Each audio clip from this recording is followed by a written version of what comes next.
मैं गृह मंत्री जी का बहुत आभारी हूं कि इस प्रकार का जो चिंतन शिविर है उसका आयोजन हरियाणा में आपने किया है। हरियाणा का ये फरीदाबाद जिला है, सूरजकुंड इस क्षेत्र का नाम है और राजहंस ये जिस परिसर में हम बैठे हैं ये राजहंस परिसर है।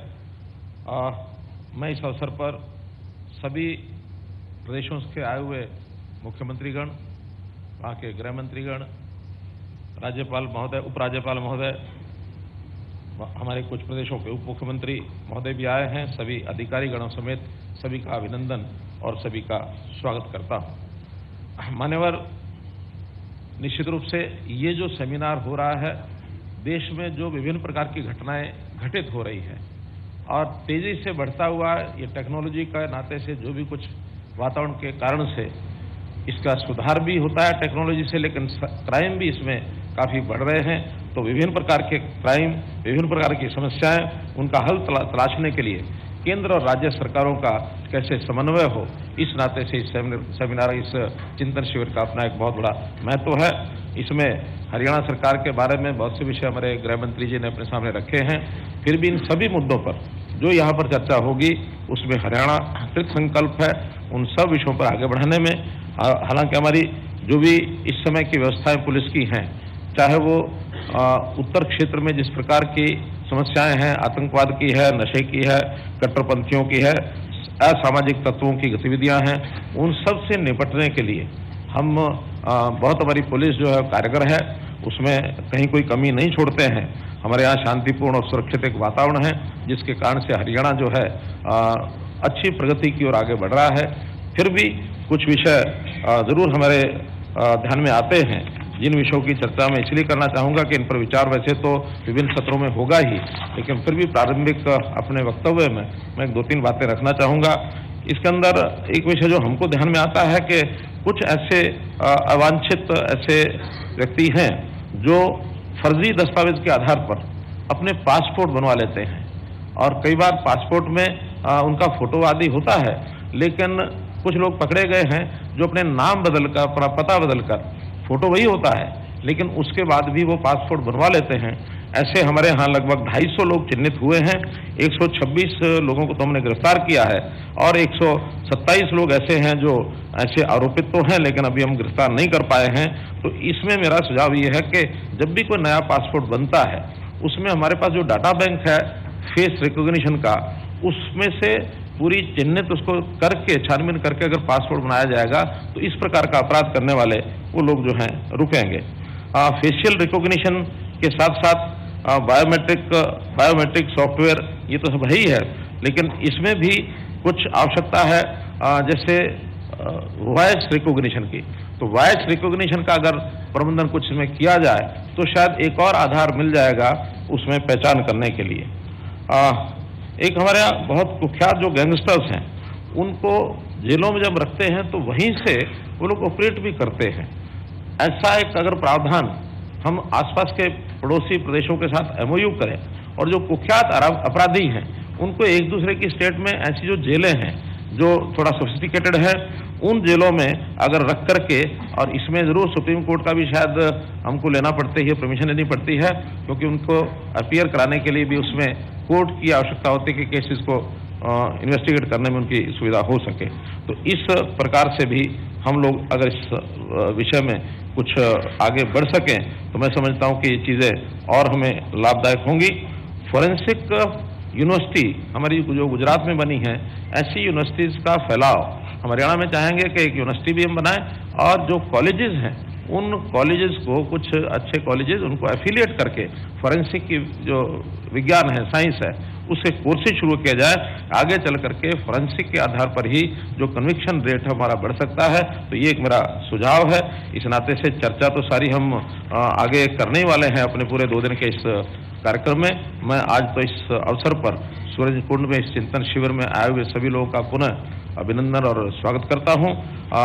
जरूर यहाँ पर व्यवस्था के नाते से जो हमारे अधिकारियों ने, हमारे डिपार्टमेंट ने व्यवस्था की है, आशा करता हूँ कि सब व्यवस्थाएं ठीक रही होंगी। फिर भी कोई कठिनाई आपको किसी प्रकार की आए तो हमारे यहाँ पर जो लोग व्यवस्था में लगे हैं निसंकोच उनको बताइए। इस परिसर में 2 दिन रह करके पूरा आनंद लेकर के हम इस कार्यक्रम को करें। ऐसा आप लोगों का बहुत बहुत स्वागत, बहुत बहुत धन्यवाद। बहुत बहुत आभार माननीय मुख्यमंत्री हरियाणा श्री मनोहर लाल जी का। मेरे सज्जनों, ये समय है जब मैं आग्रह करूं माननीय केंद्रीय गृह और सहकारिता मंत्री भारत सरकार श्री अमित शाह जी से कि वे अपने कीनोट एड्रेस के माध्यम से हम सबका मार्गदर्शन करें। 2 दिन का यह आयोजन उन्हीं की प्रेरणा से और उन्हीं की छत्र छाया में हो रहा है, यह हमारे लिए सौभाग्य की बात है। माननीय केंद्रीय गृह मंत्री महोदय।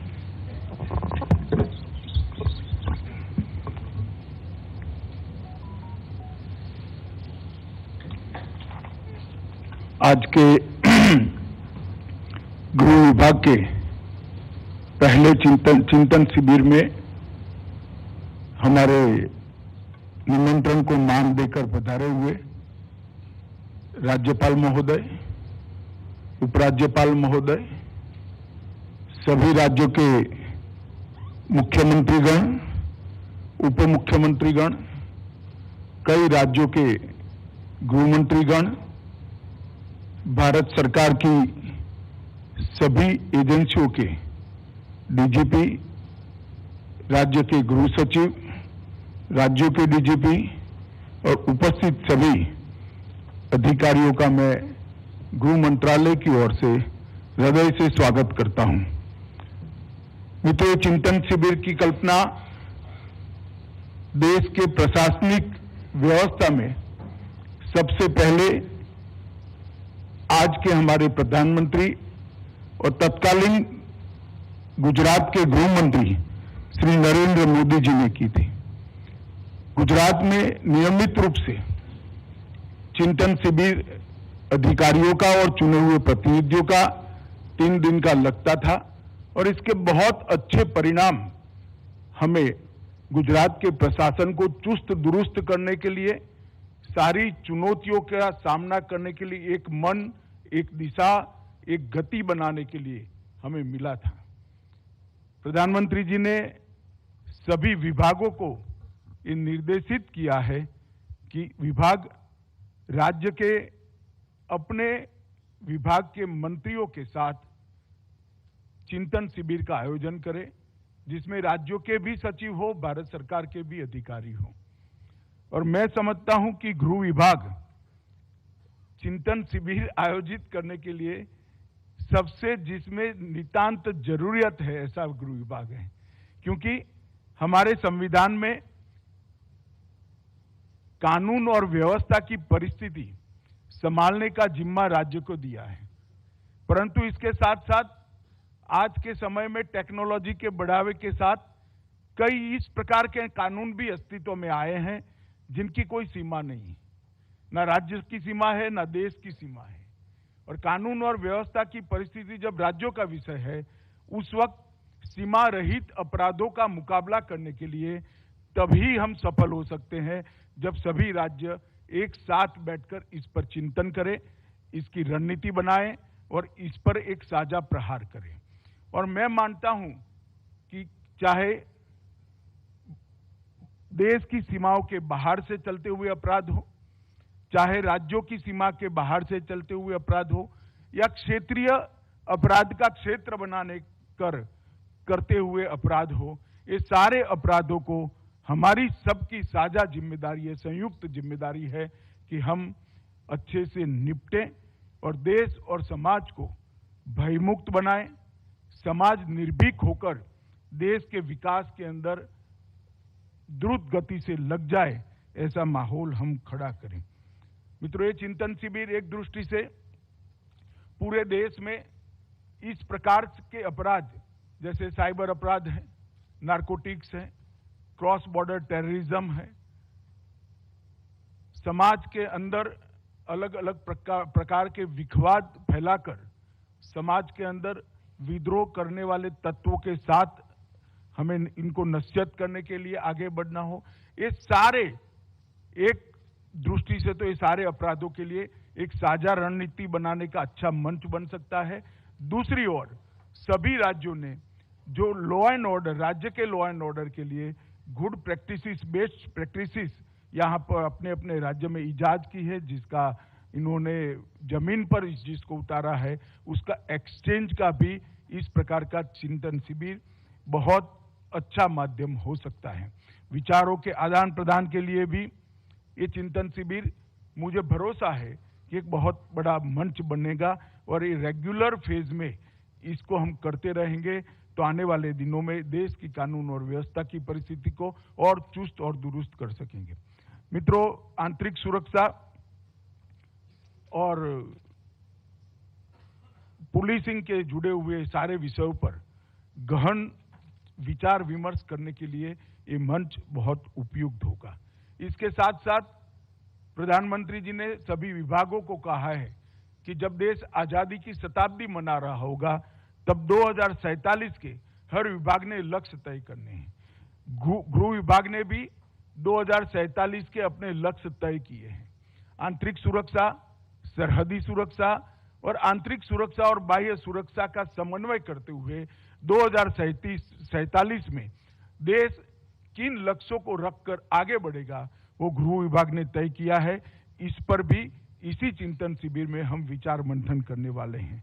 प्रधानमंत्री ने 15 अगस्त को पंच प्राणों के लक्ष्यों को भी देश के सामने रखा है।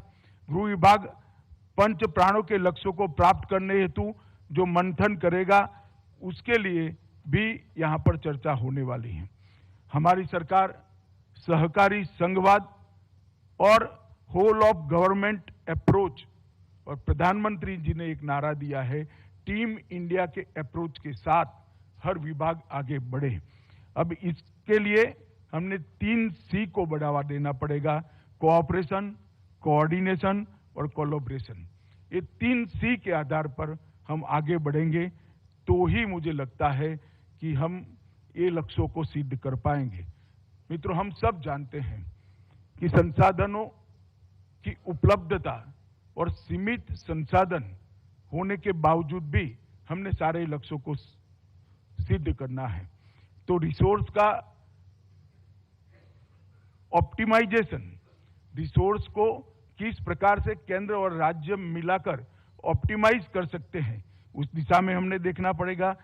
रिसोर्स का रेशनल उपयोग बढ़ाने के लिए भी नई पद्धतियों को हमने ढूंढना पड़ेगा और रिसोर्स का इंटीग्रेशन कर कर राज्य के साथ भी इंटीग्रेशन कर कर रिसोर्स का कैसे बचाव हो सकता है उस दिशा में भी हमने आगे बढ़ना पड़ेगा।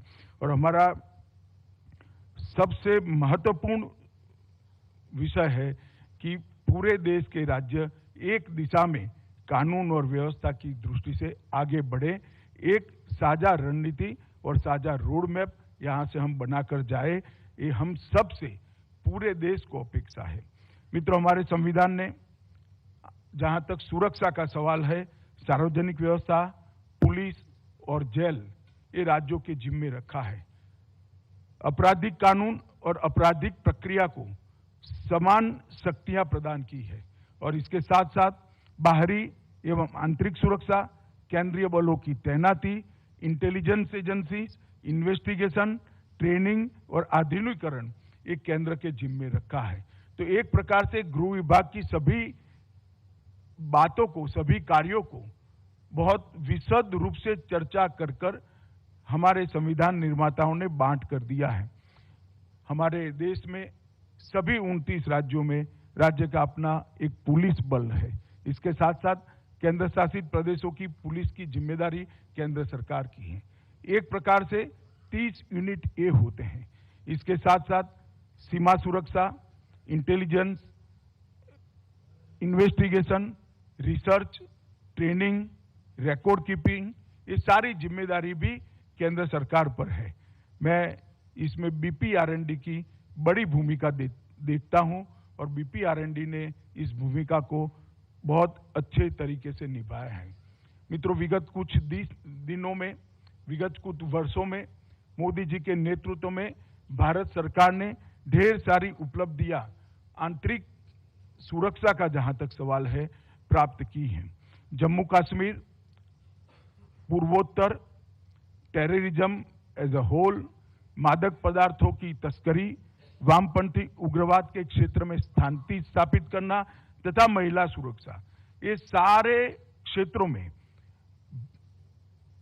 केंद्र सरकार ने ढेर सारी उपलब्धियां भी प्राप्त की है और बहुत सारे नए इनिशिएटिव लिए हैं। मुझे विश्वास है कि हमारे 2 दिन के चिंतन शिविर के अंदर ये सारी चीजों से आप अवगत भी होंगे।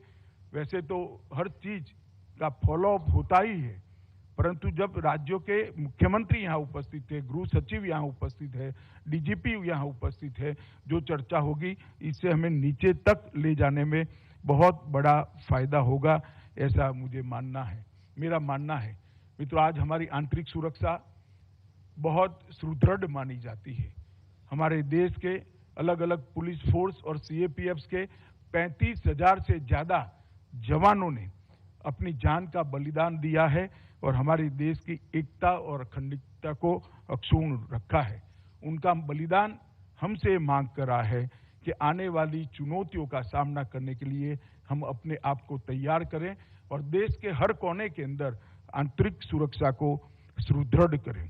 और केंद्र और राज्य के आपसी सहयोग और समन्वय के कारण ही आज अधिकांश सुरक्षा की दृष्टि से हॉटस्पॉट माने जाने वाले सभी क्षेत्र आज लगभग मुक्त हुए हैं। जहां तक पूर्वोत्तर भारत का सवाल है, 2014 के बाद उग्रवाद की घटनाओं में 74% की कमी आई है, हताहतों की संख्या में 60% की कमी और नागरिकों की मृत्यु की संख्या में 90% की कमी आई है। ये बहुत बड़ी उपलब्धि है। 90% की सिविलियन डेथ को कम करना इतने कम समय के अंदर 8 साल के अंतराल में, मैं मानता हूं ये बहुत बड़ी उपलब्धि है। दीर्घकालीन शांति समझौते भी हमने किए हैं।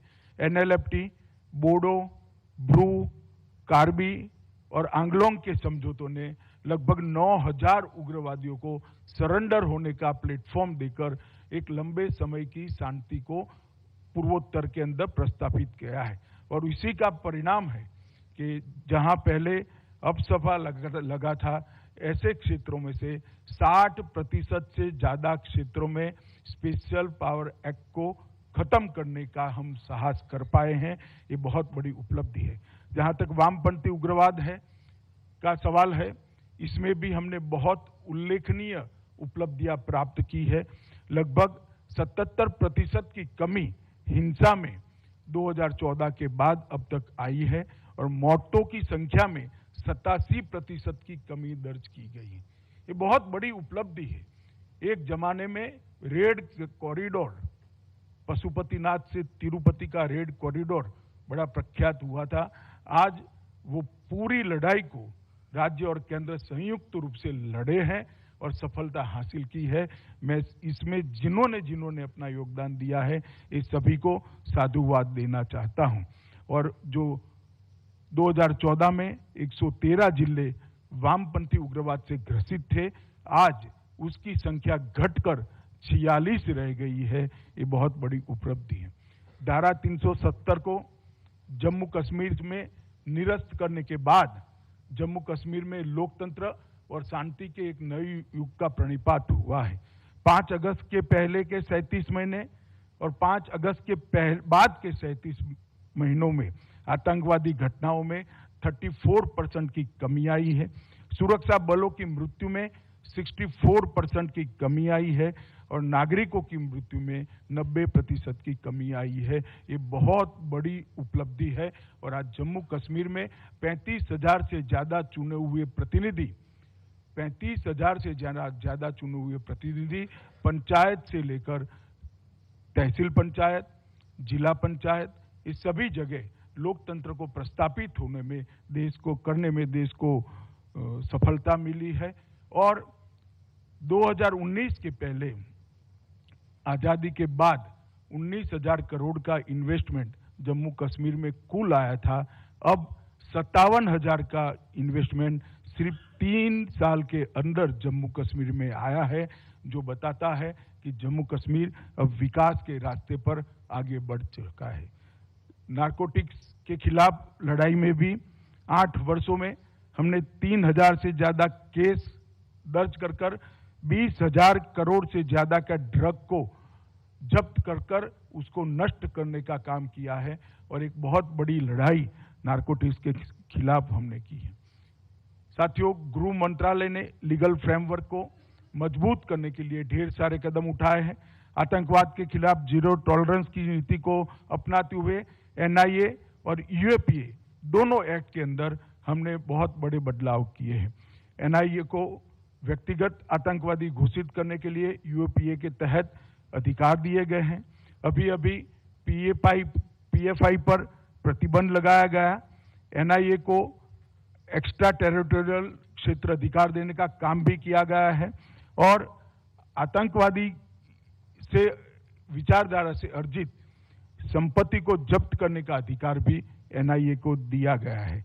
और हमने तय किया है 2024 तक देश के सभी राज्यों में एनआईए की शाखाओं को स्थापित कर एक दृढ़ आतंकवाद विरोधी नेटवर्क बनाने में हम सफल होंगे।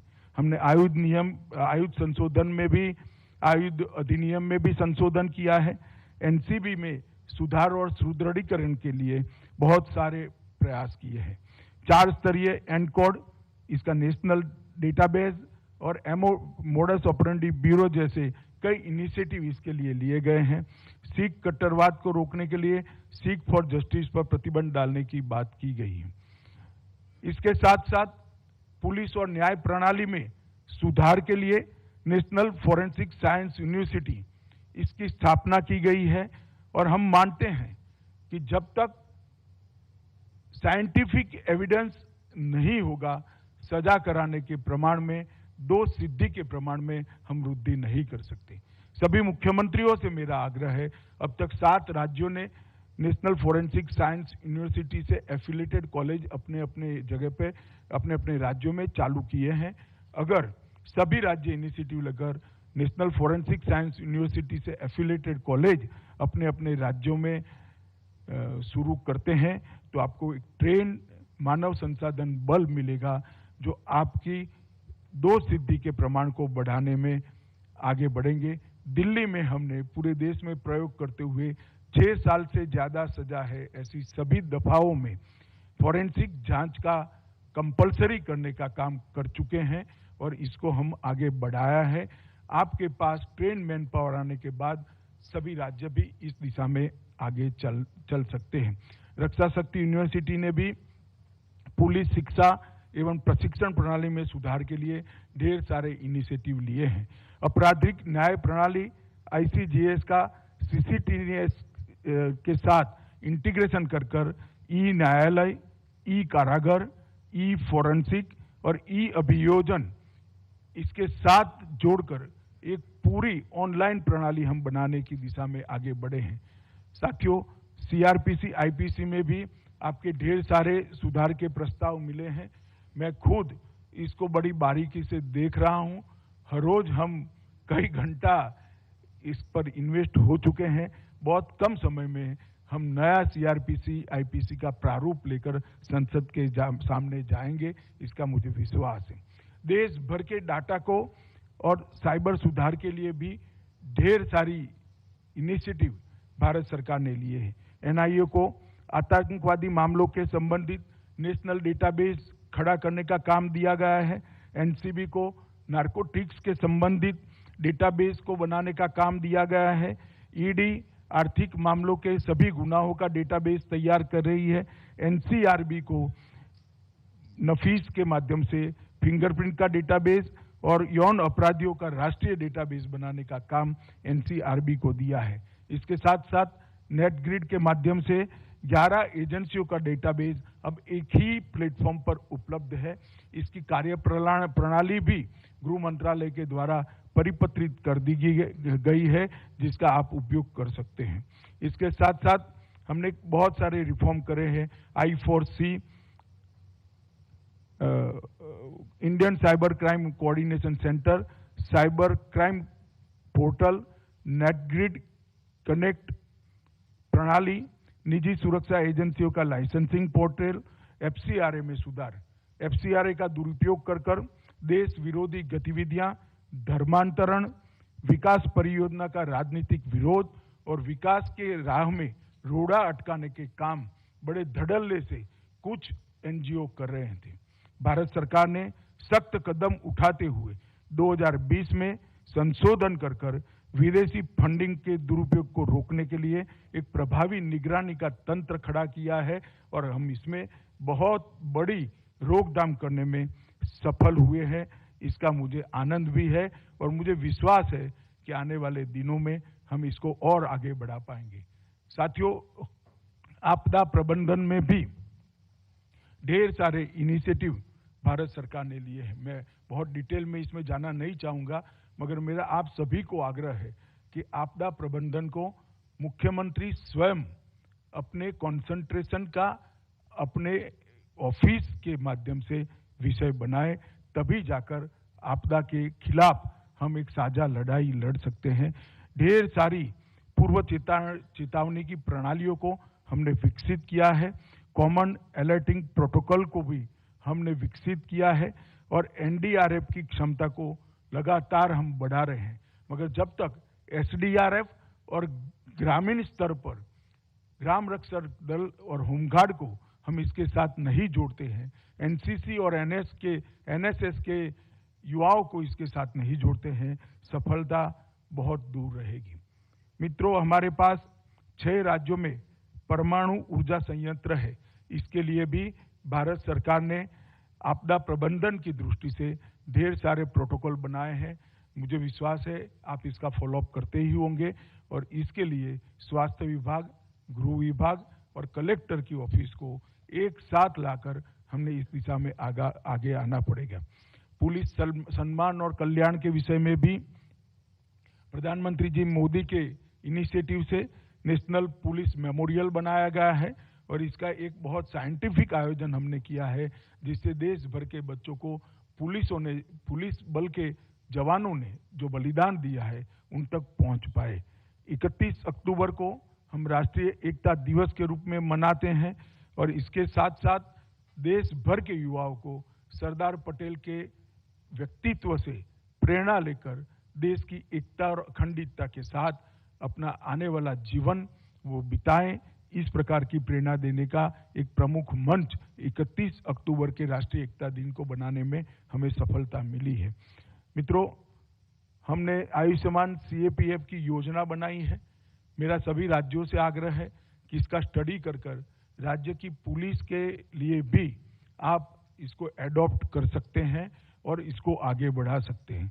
इसके तहत भारत सरकार ने लगभग 35 लाख से ज्यादा स्वास्थ्य कार्ड वितरित कर दिए हैं। 20 करोड़ रुपए से ज्यादा इलाज का काम हमारे सीएपीएफ के जवानों का हो चुका है। हाउसिंग सेटिस्फेक्शन रेशियो जो 2014 में 37% था, अब इसको हम 60% तक ले जाने का प्लानिंग कर चुके हैं, 48% प्राप्त कर चुके हैं। तो 60% हाउसिंग सेटिस्फेक्शन रेशियो केंद्रीय स्तर पर शायद आजादी के बाद पहली बार होगा, ऐसा मुझे विश्वास है। मित्रों, हमारे सामने ढेर सारी चुनौतियां हैं। हमने रीजनल अप्रोच की जगह थीमेटिक अप्रोच पर जाना पड़ेगा। सभी राज्यों ने अपने क्षेत्र के पड़ोसी राज्यों के साथ भी समन्वय करना पड़ेगा, सहयोग करना पड़ेगा और अंतर्राज्यीय गैंगों को भी आपने नष्ट करने के लिए कदम उठाने पड़ेंगे। भारत सरकार की सभी एजेंसियां, चाहे इंटेलिजेंस ब्यूरो हो, चाहे एनआईए हो, चाहे बीपीआरएनडी हो, चाहे एनसीआरबी हो, आप लोगों की सदैव सहायता के लिए तत्पर है। मोदी जी के नेतृत्व में हम एक शांत और समृद्ध, सुरक्षित भारत बनाने के प्रयास में कुछ नहीं छोड़ेंगे, ऐसा मुझे विश्वास है। मित्रों, ढेर सारी चीजें ये 2 दिन में हम चर्चा करने वाले हैं और इसके माध्यम से हम आने वाले दिनों में किस प्रकार से सबके संयुक्त प्रयासों से देश की सीमाओं को भी सुरक्षित रखें और देश की आंतरिक सुरक्षा को सुदृढ़ करें और एक निर्भय होकर जीने वाला समाज हम बना पाए, इसके लिए हम सब ने एक साथ काम करना पड़ेगा। कुछ चीजें बहुत महत्वपूर्ण आएगी, जिसमें कुछ पुलिस स्टेशन से लेकर राज्य सरकारों ने इनिशिएटिव लेना पड़ेगा। जैसे जैसे सत्र आएंगे इस पर भी मैं बताता जाऊंगा। परंतु आप सभी लोगों से ये अपेक्षा है कि ये जो चिंतन शिविर है उसका सुफल है, इसका विचार का अमृत है, ये थाने तक पहुंचाने में हम प्रोएक्टिव रहे, तभी जाकर इसको हमारे उद्देश्य को हम सिद्ध कर पाएंगे। और मोदी जी ने 2047 का जो गृह विभाग के लिए लक्ष्य तय कराए हैं, वो लक्ष्यों की हम सिद्धि कर पाएंगे। फिर से एक बार गीता की भूमि में, संत सूरदास की भूमि में आप सबका हृदय से स्वागत करता हूं। और ये 2 दिन का हमारा ये विचार मंथन एक अमृत ही निकालेगा, और ये अमृत पूरे देश के हर थाने तक पहुंचाकर देश की 130 करोड़ की जनता को हम सुरक्षित बनाने के संकल्प को सिद्ध करेंगे, ऐसा मुझे विश्वास है। फिर से एक सभी का जो लोग यहाँ उपस्थित है उनका स्वागत कर मेरी वाणी को विराम देता हूँ। वंदे मातरम।